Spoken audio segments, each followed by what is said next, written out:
Hello and welcome to the Film Ireland podcast. I'm Gemma Creagh and I'm here with three filmmakers whose short films are screening in the IFI Doc-Fest. The Doc-Fest takes place on the 25th to the 29th of September and the short screening is at 1:30 on the 28th. So we are here with Nodlag Houlihan, the director of Reality Baby, Paul Webster, the director of The Vasectomy Doctor, and Peter Kilmartin, the director of Sunny Side Up. I just want to welcome you all to the Film Ireland podcast. So I have three fantastic filmmakers whose shorts are going to be in the programme on the 28th at 1:30. And I was just wondering if you guys could just introduce yourselves and the project a little bit as we go around. If you start with you, Nodlag. Sure. My name is Nodlag Houlihan. I'm the director of Reality Baby, which is a short observational documentary about a group of teenage girls who are involved in a sexual health project where they mind a kind of a lifelike baby doll for 24 hours. I feel like in society, mothers are seen to have more of a role in the baby's life than a father. Do you get me? Okay. So like, say like a mother had the baby. They're more important. They're more important, like. Exactly. That's it. That was them. So, these are going to get your babies. I can't wait. Oh, my eyelashes off. Scars on my legs, like. Just rocking the baby. Hey, Mom. What? I can hear it!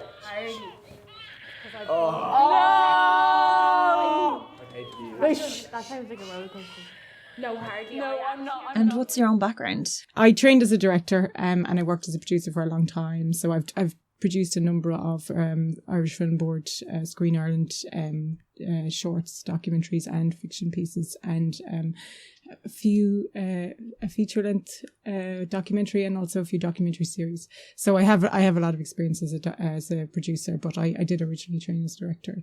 Excellent. And it's a beautiful, warm piece as well. How did you get involved with it? A few years ago, I was doing a lot of filmmaking projects with young people down in Wicklow, and I just met some youth workers there, and I was really kind of impressed by the way that they engaged with the young people, and it was such a nice, warm sort of atmosphere to be in that I just knew that I'd like to make a project, not as a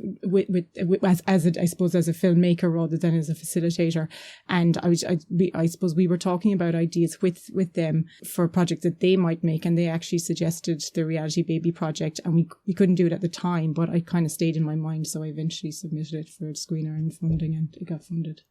Hi, my name is Peter Kilmartin and I'm the director of The Sunny Side Up. The Sunny Side Up is a short documentary about two exonerated prisoners who, upon getting released from prison, found each other and found hope, love and forgiveness as a result. It is so scary.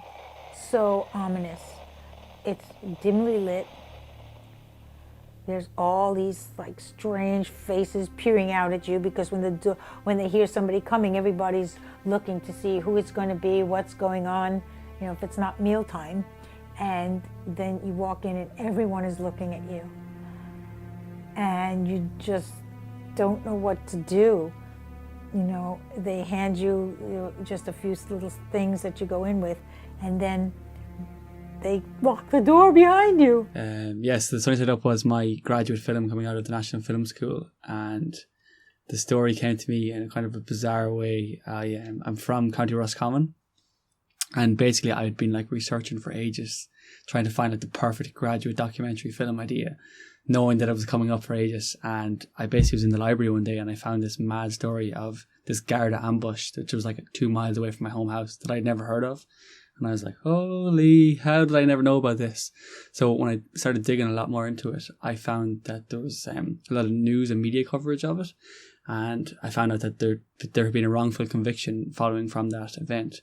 So I did a lot of research into it, and I came across my two documentary subjects and pursued them ever since. And it was a long road to where we got to today. Oh, and I really want to ask you questions about it, but I don't want to spoil too much. I don't know if anyone's kind of watching it, because you do, the way you set it up, there's a bit of a reveal as you go in. To be honest with you, in the lockdown and stuff, I do give a lot away because there's a lot there to be got even afterwards. But what does it say in the logline? And we'll stick to that information. Basically, the premise of the film is that two exonerated prisoners meet after 17 years of being in prison. And what are the chances that these two people meet and fall in love? Oh, it's so lovely. They have such a gorgeous dynamic, and they're so just gorgeous to watch. I mean, when you think of from such tragedy, there's such a kind of warm charisma with the pair of them. Yeah. So how did you meet them then to and get them to do it? Meeting them was hard because they're actually both really, really busy.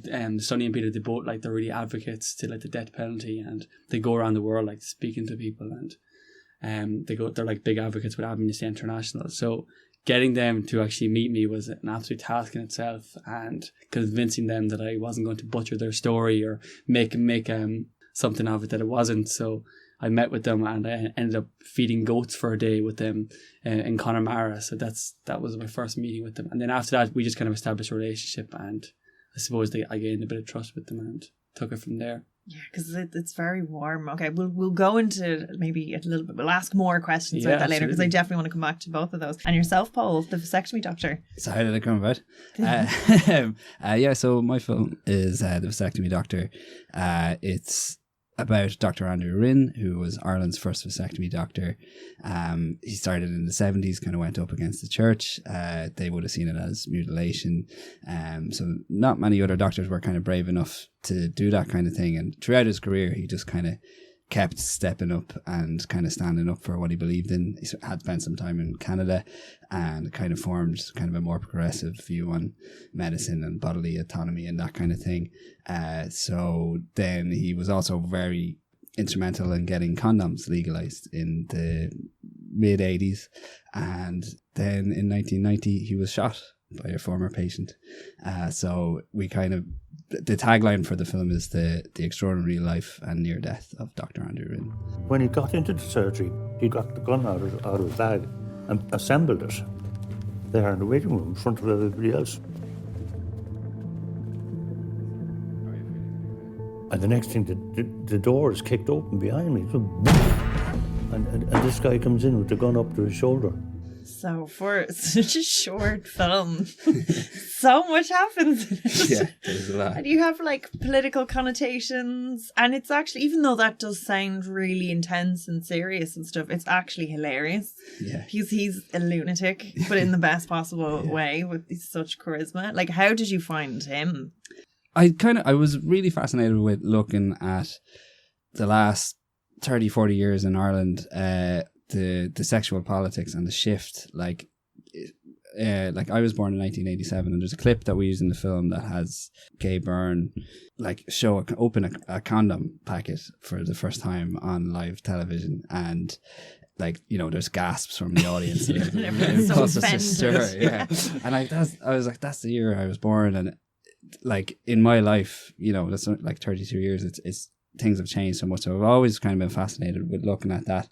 And I was really interested in things like the contraceptive train, and I read a lot around that. And then a friend of mine heard him on the radio, and he told a story with such wit and humor. And I got his book. I found his memoir on the deep it had been published a few years ago, so I had to do a bit of digging, but I found it on Kindle, and it was just really funny, really well written. And then I just reached out to him, and he was up for it. And he's such a funny and generous person. He seemed to get it, and he was on board straight away. Yeah, and even there are elements to that story that are absolutely hilarious. I don't want to give too much away, because they're really nice moments if you're watching it for the first time, but I'm just going to say, if anyone's seen it before, the bit with the pint, you're like, what? Yeah. It's the most Irish thing I ever seen. I was just saying that to Steve, and I was like, that is just, it's like something out of Father Ted in a way. It's just... Is that fact? Did that actually happen? That's what that happened, yeah. And these little tidbits kept kind of revealing themselves the more people we kind of talked to, and because he's told the story so many times, he'd kind of forget bits. But yeah, that came up kind of late, and I kind of had to furiously rewrite a scene because we were doing reenactments. We could kind of do, but we were lucky to find actual footage. So we went out to RTE. We were actually looking for a bit that turned out not to exist. Just that it's actually in the years, but it's kind of been lost since. There wasn't it was only on film. But then going through, when we just put in Dr. Rin into the database, we found like 20 minutes of rushes of a cameraman, cameraman went out to just after the shooting, where the gunman was kind of holding siege for about 3 or 4 hours, and we found like footage of the crowd, of the guards trying to calm him down, and they're like just like chain smoking and throwing cigarettes at him. And there's a moment where the gunman has to take a pee, and so the guards let him, like they're kind of, you know, take a time out, and he has to kind of hold his rifle and take a pee at the same time, and then they resume the siege afterwards. Just like we couldn't fit that in, you know, but there were so many just bizarre kind of Killing Scully kind of moments like that. But it was just like, it's just so funny, and the vasectomy doctor himself is so charismatic in his regaling of it. But I would say you hear of like docudrama, but you never hear of like docu-comedy. Yeah.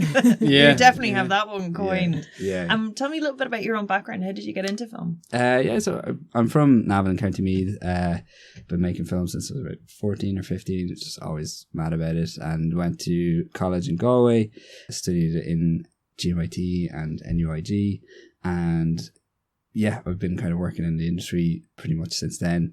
I write and direct, so I write for Fair City, and it's great. I love doing it, but I also love documentary. So I've produced and directed about 3 or 4 documentaries, and this was a great melding of the two, because I could do drama and documentary, and you know, just casting actors and actually, you know, designing the scenes, you know, so taking real life and actually, you know, how you dramatize them. And a big thing with this was, you know, getting to work with actors, and you know, who were playing real people, and so it was a great kind of melding. I'd love to do more drama and more, you know, where you can kind of mix the two. Excellent. And more docu-comedy. Yeah, definitely. yeah. Like, just because truth is so much stranger than fiction. Yeah. I think between the 3 documentaries that you guys have, obviously there's a great program, but there's so much similar themes with humor and closeness. There's political themes with regards reproductive rights and bodily autonomy, and then the kind of right to life and people's actual right to be alive, and what does the death penalty mean. So it was really interesting mix, and very, very different to watch. So you can only imagine what's going to be there when you watch it there. But how do you guys feel watching your shorts in a screening like that? Are they always received well? I think that's the thing about Vasectomy Doctor. It really comes alive when you watch it with an audience, because it starts out and it kind of feels like, okay, this is a documentary about an interesting guy, kind of an interesting time in Ireland, and then it takes this kind of left turn in the middle that nobody's expecting, even though the poster has a rifle on it. It's still, people kind of forget, you know, they kind of lose themselves in the story, and we have some really good archive, and people kind of enjoy seeing that. It's interesting seeing the different reactions of different generations. So like, we have a clip from the Late Late Show with Father Cleary, who is kind of railing against the use of condoms, and young people just see him as some old fusty priest, but then the older people in the audience get a huge laugh because he fathered a child while he was a priest, and that's so it's interesting to see the different reactions. And then when the shooting happens, it's kind of the strange mix of gasps and laughter at the same time, because it's kind of breakneck speed, and it's you know, there's a guy being chased down a street, and another guy is shooting at him, and but then the way the doctor tells the story, it kind of breaks the tension, because he'll just make a joke about being shot at, you know. So the reaction has been incredible. Like, just after screenings, people coming up, and especially when the doctor is there, it's great to see him. Just people are coming up wanting to shake his hand and calling him a legend, and you know, it's great for him to get that. I think he enjoys it. Yeah, that's great. Yeah, I actually had something similar to that for my graduate show.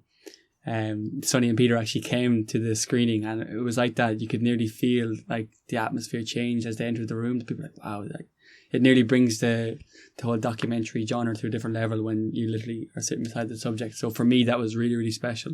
So seeing them there was cool. But yeah, like for me, I haven't had too many films in festivals. Like it premiered at Galway, and being there and seeing it on a big screen for me as a filmmaker was a really big moment, you know, and hopefully there's a lot more moments like that. But just to see people enjoying your work and enjoying your method of storytelling that's I suppose what it's all about for me. And it may sound corny or cheesy, but that is at the end of the day what your ultimate goal is you're making something for people to watch, and when you actually do see them enjoy it, it's a triumphant experience, to be honest with you.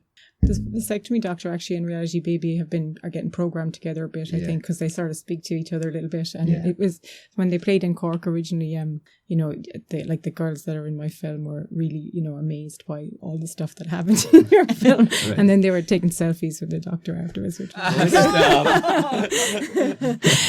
was a really nice thing to see. But I mean, and then it's really interesting because like, some of the stuff is so, you know, in the past, but then some of the stuff like when I was sitting in with them in their group and so on, listening to them talking, you know, they're still not getting like, you know, proper sex education in school, and you know, so all this stuff is still kind of going on, even though it also looks, you know, really, you know, old fashioned when you're seeing it in your documentary. So it is really interesting to see them together, I think. Yeah. You know. Were you nervous showing them the film? Showing yeah, I suppose kind of. I guess you're always a little bit nervous, but I mean, I knew they'd love to see themselves. You know? And I knew that, and they look good, and knew they were going to be really happy about it. And they get a lot of laughs. Yeah, so it's a real crowd pleaser. So I guess that must have been a great moment for them in Cork. Yeah, they loved it. They were, and they actually had a big screening themselves in Kilcool, which went really well, and they were really happy with that. And so I was going to say as well. So it's very different styles, but it must be very hard, especially I think, girls of that age, around 16, 17, they're so self-conscious. How did you get them comfortable with? Yeah, it's funny actually. Like, that is an issue, especially like, and I found that a lot when actually working with groups, when you're facilitating that, like if you say the word close up, you know, everybody leaves the room almost. You know, they go, you know, and it's, you know, it's really, it's kind of, it can be quite difficult kind of. But actually, with this group, I always say that about it. They just ran with it from day one. They wanted to do it, and they decided they were going to do it, and then they just ran with it. And I think that happens with groups as well. You know, if you hit on a good kind of moment with people, they will just, you know, they'll just, I mean, you know, we had 4 days shooting, but we really had it filmed within the first 24 hours. You know what I mean? I knew we were kind of almost done, you know, because they just, you know, they just kept going. They kept delivering up the goods all the time, you know. Yeah, because they were very good banter with each other. Like, it's very, very natural. And it's funny because, like, you kind of think, oh, this generation, they're so different. They're so different to us. And I was like, they were exactly like us growing up. Yeah, and part of that is like it's the youth workers, you know, and that was kind of, I suppose that's my you know, my in with them was I I met the youth worker, and then I had a good relationship with her, and then when she brought me in and said, you know, I was okay, well then, you know, I was okay, and that was it, you know. They said it, you know, they accepted that, you know. And then, you know, they were, I think Kate McCullough shot it, and she's very kind of, when on set, she's very kind of low key, so they just kind of trusted her or whatever, and they were happy. Yeah. You know. And I was going to say as well, too, like, did everybody agree wholeheartedly to be a part of it? Was there anyone who was like... I think there were probably a couple of people in the group early on who weren't sure, and I suppose the process happened over months of me going in and meeting them and working with them and stuff. So by the time we got to the shoot, everybody that was committed, that, you know, and everybody who wasn't interested had kind of, you know, left or whatever, or just wasn't involved in that weekend or whatever. So yeah. And was there any longer repercussions? Have they spoken about the reaction to other people of them being in the film, but even just the subject matter themselves, where what they've learned, like, you know, sometimes it takes a while to process things. I think Yeah, I think the main thing, well, that I thought for them was that they had they'd shifted their perspective a little bit in terms of thinking about how things might be for other people. So I think in terms of thinking about how life might be like for the other young mother that they meet during the film and stuff, I think they were a little bit more sympathetic to and even their own mothers and that kind of thing. I think that was the main take home for most of them, was just like thinking about what someone else's life might be in a very, real way, kind of. Yeah, I that was a lovely moment with the girl chatting to her mom, and she's like, "You don't know what it's like," and she's like, "I do know what it's like." Oh yeah. Like you just see the cogs turning, and it's like, "Oh yeah, I was that for you." Yeah, they do. Yeah, they do have that moment where they go, "Oh yeah, you wouldn't get to lie on the sofa with your bum, if you had your baby." Yeah, that's right. And it does kind of speak to that generation as well, where, things again are changing so much with technology, but they're not really, like, they're, and the values are the same, and yeah, and they still have a lot of the same concerns, and they're still living in a really kind of small, tight-knit little society, and they still have the same kind of problems that, anybody who ever grew up in Ireland probably has, except it's all a bit more magnified now, Yeah, excellent. And how do you guys build rapport with your subject?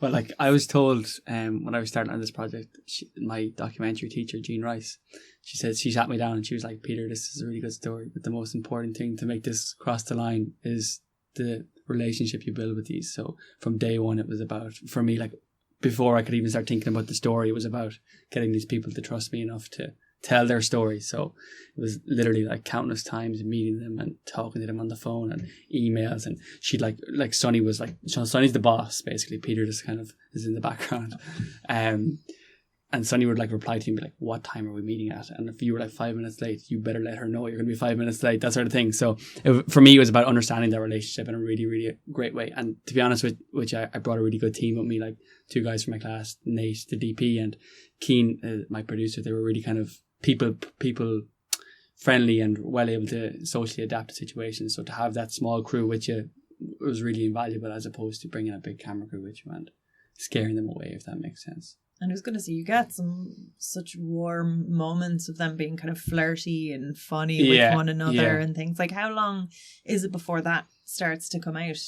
Well, like, they're really, really good on camera, and I think it's because they've told their stories quite a number of times. So it wasn't the first time they were recounting it or anything. But I think, I suppose an hour or so into it, they were well able to chat away. Like, and we kind of had breaks in between, and we let them dictate the day. So we weren't saying like certain things at certain times. It was just basically like, we might sit down and have a chat now if that's cool with you.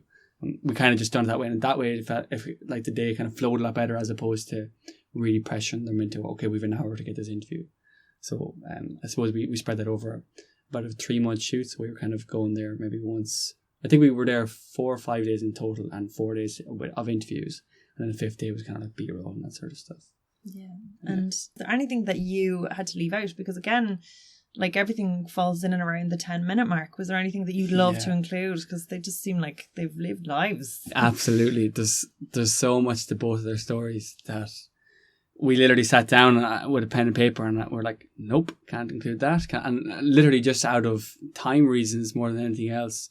Like, Sonny's story is a doc on her own without even meeting Peter. And to be honest with you, there had been a couple of things online made about their stories and their past and the convictions and stuff, and I really wanted to focus on the love element as opposed to making this another injustice doc, if that makes sense. So for me, it was really about these 2 people meeting, falling in love, and I suppose finding a sense of hope in their new life through each other, as opposed to concentrating on their past. Like, just I'll give you one example. Sonny's while in prison, when Sonny was in prison, she lost both her parents in a plane crash. And because of this, she lost the custody to both her children. So within overnight, she lost both her parents and both her children. So she went into prison, a young mother with parents, and she came out an orphan, no husband and no access to her kids. Like that just broke my heart hearing that for the first time. And so she's such an upbeat, such a super positive person, strong, hilarious character, and tiny but like so emotionally big. So like for me to hear that, I was just like, I really have to try my best with the story and get it across in the most positive way, you know. I think I'm glad that I didn't focus on that element as much as maybe I could have, because it may have taken away from the fact that there was light at the end of the tunnel for the two of them, you know. Yeah, and I suppose it's hard. I think even you reach that age, you've gone through so much, and then to trust and like someone again. But I mean, how else?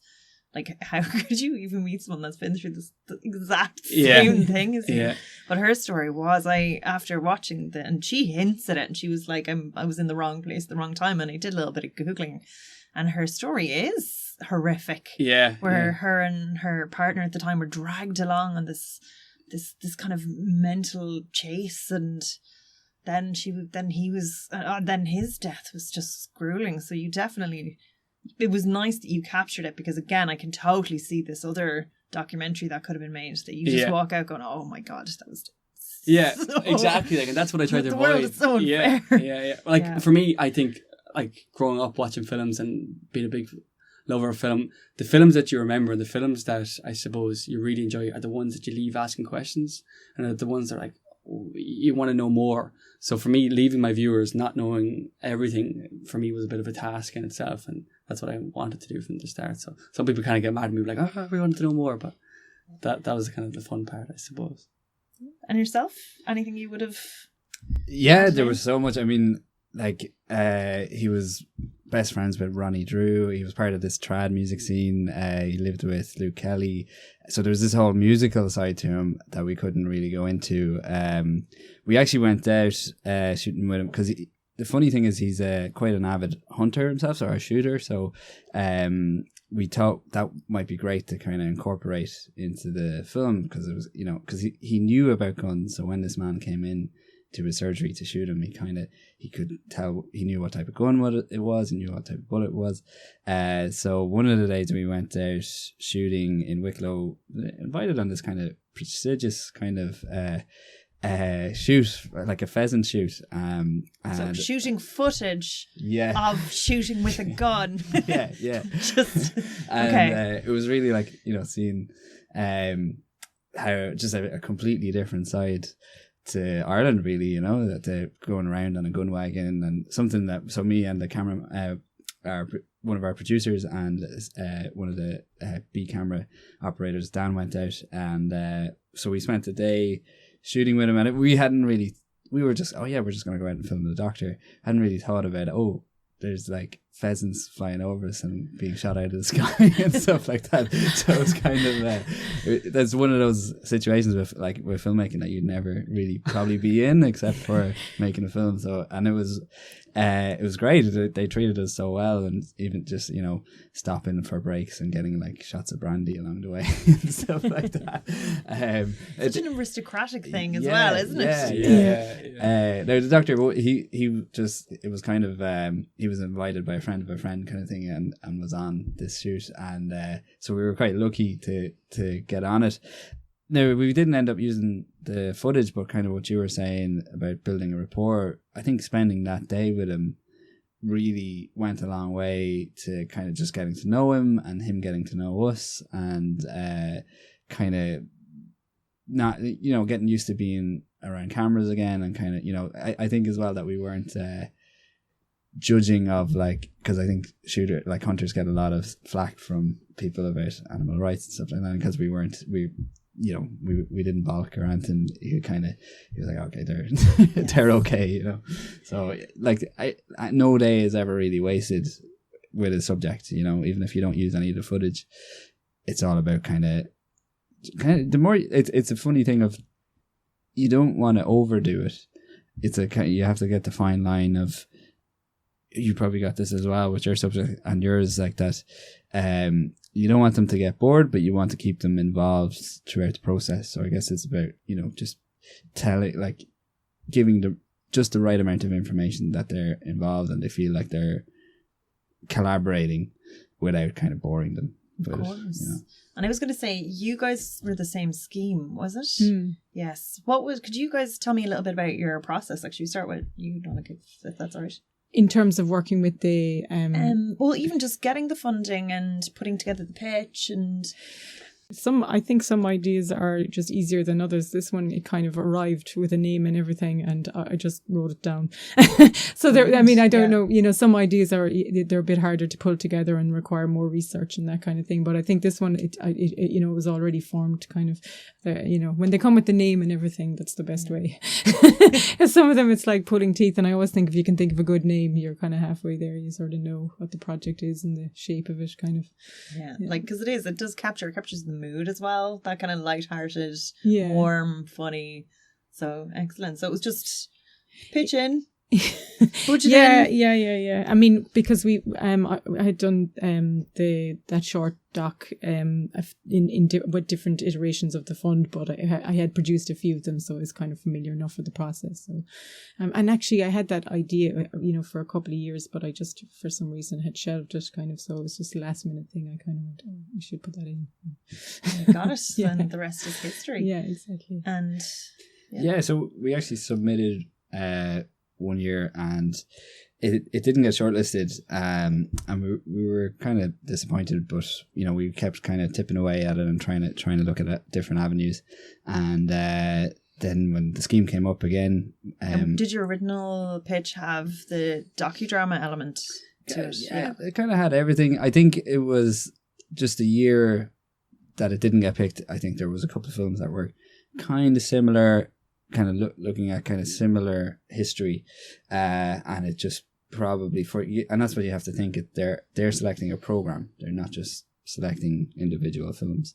So it was a good lesson in terms of like, don't give up on an idea. So we just put it in the second time, and it got shortlisted, and we went in, and the interview went really well, and got it. So to be honest, because I had kind of, it would have been 2 or 3 years since I'd first approached the doctor.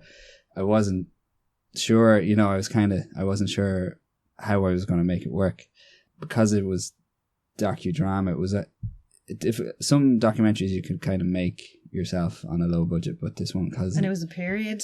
The docudrama was period as well, so and that adds an extra few. There's guns, there's armors, so costume. But you could imagine if you were an actor going, oh yeah, of course I'll do on that. I will have my reduced rate just to be in this. Yeah, like Kieran, who played the doctor, he just had this kind of doctor-y thing about him, and it just worked really well. And Steve Gunn, the vasectomy getter, vasectomy patient number one. Yeah, he's a very good friend of mine, and it's a kind of a small part, but I needed someone really good, and when I said it to him, he was up for it, and that was, you know, that was kind of a relief. And he gets the biggest laugh in the film. Norma Sheehan, she'd be a great friend of mine, and again, it was a small part, secretary, and I asked her if she'd do it. You know, if you don't want to do it, it's okay. And absolutely, she had a wedding in Cork that day, and she drove up for it, and like, she just wanted to be a part of it, and she's brilliant in it. And then there's 2 patients sitting in the waiting room, and they're my brothers. So save a few bob there. Yeah, it was great. And my brother Tony, actually, because I wasn't expecting them to act, because you know, you would never do that to extras, but Tony gave such a good reaction to. So basically, the real story. So that was the thing about the real story. There was such great imagery that it, you know, had to be recreated. So just when the gunman came into the waiting room, there was about 3 or 4 men waiting to get their vasectomies, nervous enough already, and then this man comes in with a big coat and a hat and starts assembling a 2.2 rifle in front of them, and he just emptied the surgery. And the funny thing is, nobody thought to tell the doctor. You know? So to kind of recreate that, and it was great to have my brothers there on set. I think they were kind of surprised at just how, you know, kind of big scale, and that we were recreating, and you know, all the costume and everything. So that was a great experience. And I was going to say, so that scheme dictated the length. So Does it? Yeah. Do they give you like They do. It's supposed to be around 10 minutes. Yeah. Around 10 minutes. And we all stretch it. Yeah. I think You're that's 11. like- You're about... I'm 12 Oh, you're and a half, 12, maybe yeah. 13 or something. I always knew I wanted to keep it short. Like, it's the same as that. There was so much Yeah. stuff that you couldn't put in. Like, but yours doesn't... Like, it does... I think... like yours, it doesn't feel... None of the films here kind of feel long. Yeah. No, that's a very good point, actually. Yeah, it's really interesting to watch different films and that they all feel like they're over in a shot, if that makes sense, you know, Yeah. which is great. Yeah. But a lot happens in them. Like there's full arcs in each of them. And I was going to say, so yours was around that mark by choice, or was it? Yeah, no, it was Yeah. absolutely by choice. Yeah, I just knew that I wanted to keep it short and sweet, and like it could have been a half an hour doc if you wanted it to, but it was just, I felt it was more appropriate to keep it in under the shorter bracket, I suppose. The documentary has become, like, I do, just the way people consume documentaries now is completely changed, where it's like you'd have documentary series now really popular on Netflix, and they'd be the thing everybody talks about on the water cooler. Yeah. And do you think, have you guys noticed any changes in the format over the last while? One of the things we noticed kind of when we were pitching it initially, people kind of were cringing when they heard reenactments or dramatic reconstructions, because I think they automatically thought of prime time or Crime Line, that kind of thing. Whereas I think since then you've like kind of the popularity of things like the Jinx and you know, people are seeing it done really well and really cleverly. So I don't think we'd have that kind of pushback now, you know. And I think for us, I think people always love a good crime story. So. Yeah, it's a crime. Yeah. And I was going to say the editing process. Does it change your opinion of it at any stage when you sit down to watch the rushes? I think, there's usually kind of a phase where you go into the edit and, you know, everything's gets thrown up in the air a bit. I think, eventually you kind of come back around almost by a natural process to the very close to the idea you had at the start. But there's always, well, for me anyway, there's always a phase in the middle where, you know, things are a bit more scattered and, you know, you're kind of trying to work with different ideas and different, you know, structures and that kind of thing. I mean, I'm sure your process is very different because yours felt so structured. Both of them, you know, I'm sure you probably had a much better idea when you started. I mean, you felt like your script was almost written from the beginning. It's so controlled. I guess because there were stories that were happening in the past, whereas yours was unfolding in front of you. Yeah. And I had a book to work off as well. So even, you know, the doctor had forgotten elements of it. And in the interview, I was able to kind of prod him and you'd be like, I forgot that. And then you'd get a completely new telling of it because it was kind of fresh. Whereas it was much more on the fly for you. Yeah, because you're sort of saying at the beginning, you know, I want to capture these things and these kind of ideas, and then you're just following people around for a while, and you know, lots of things happen, and then afterwards you're trying to find those things, but and then you know, eventually you kind of do find them, even if maybe not exactly how you thought they'd be described, but they are there kind of, or they tend to be there, I think. So that's nice. I think that's kind of like the magical bit, sort of. And is it very different, say, I presume as a producer, when would you step in on the edit? But as a director, I presume you're there the whole time. Is it different? And would you get someone to look at it with fresh eyes then? Yeah, I mean, you definitely be in the edit more as a director. But you know, the editor, we did work apart a lot as well. I think you need, especially with Obdoc, they just, you know, the editor also needs time just to kind of, you know, work with the material as well. I suppose there's a lot of more overlap, I think, between producer and director in documentary anyway. So it wasn't all that much different, I guess. But I as a producer, you'd definitely be coming in more towards the end and being the fresh set of eyes. Whereas, you definitely need someone to do that for you.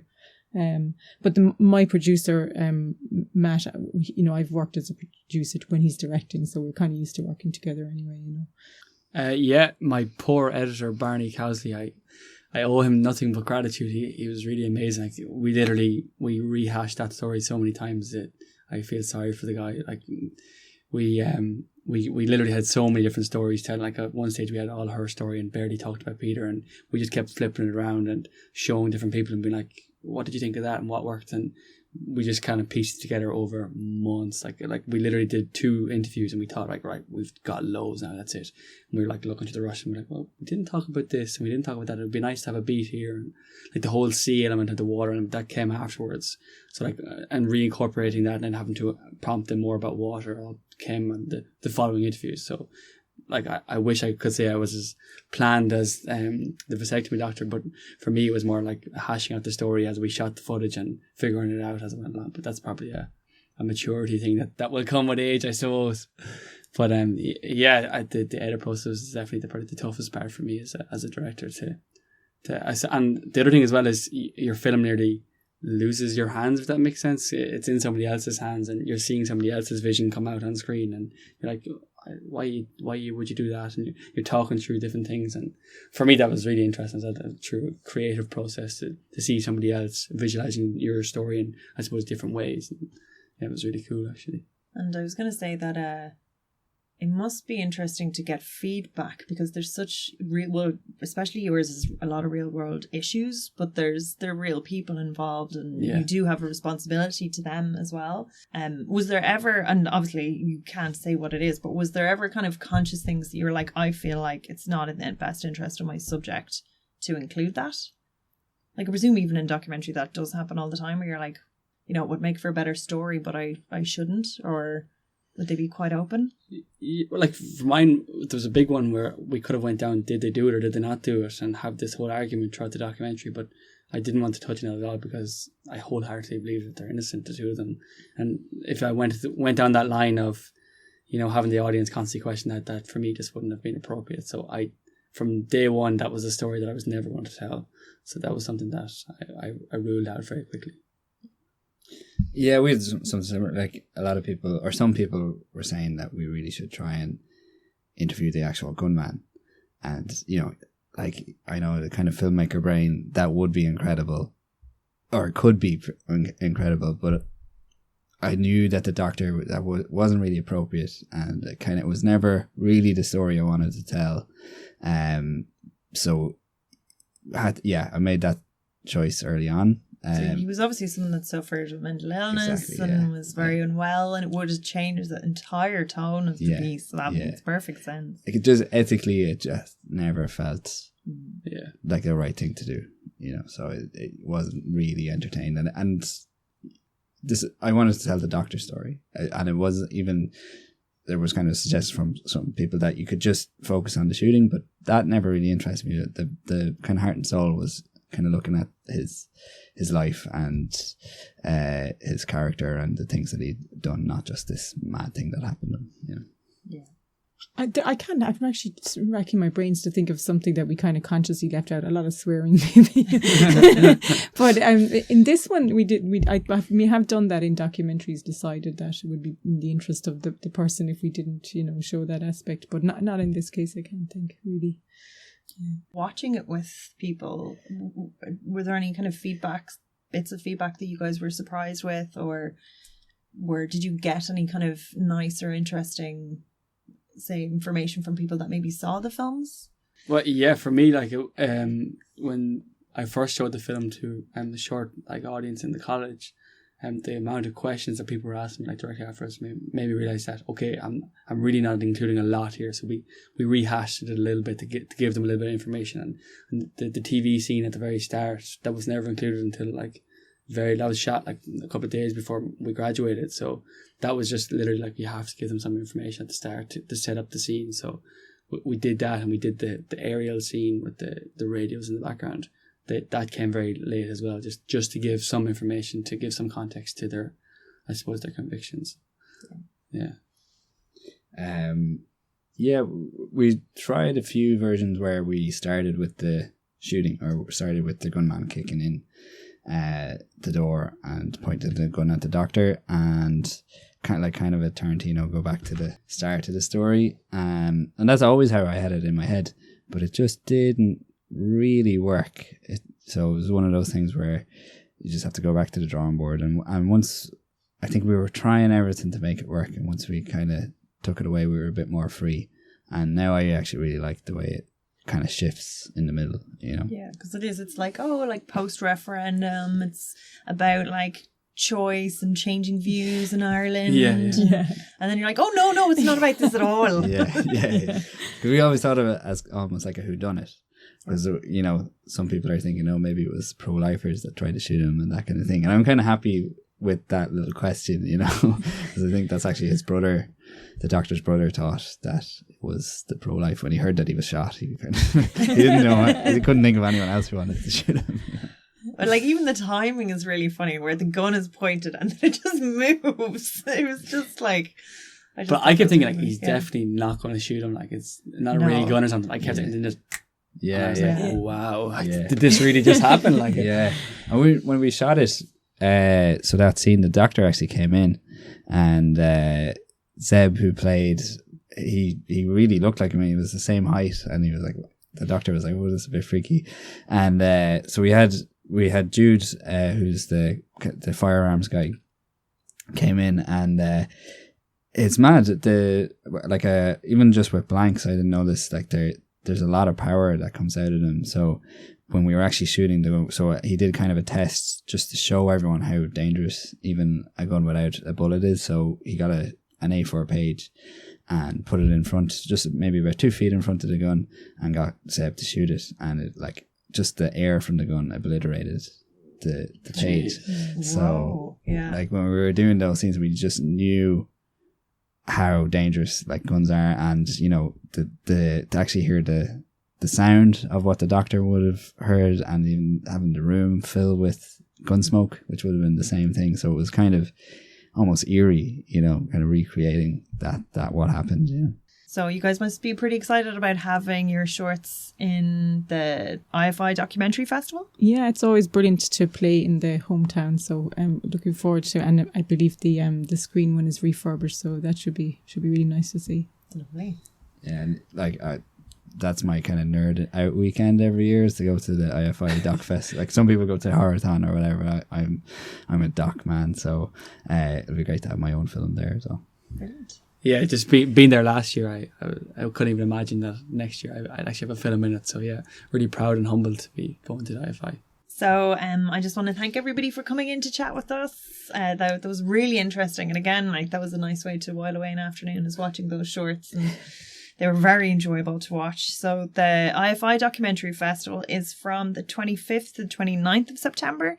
So there'll be a lot of features. The shorts program where you can get to watch these, and a few more excellent ones, is 1:30 lunchtime on the 28th, and that's the IFI Doc Fest. So thanks a million for coming in. Thank you. Thank you very much. Appreciate it. Excellent. Thanks so much, guys. Cool. Thank you very much.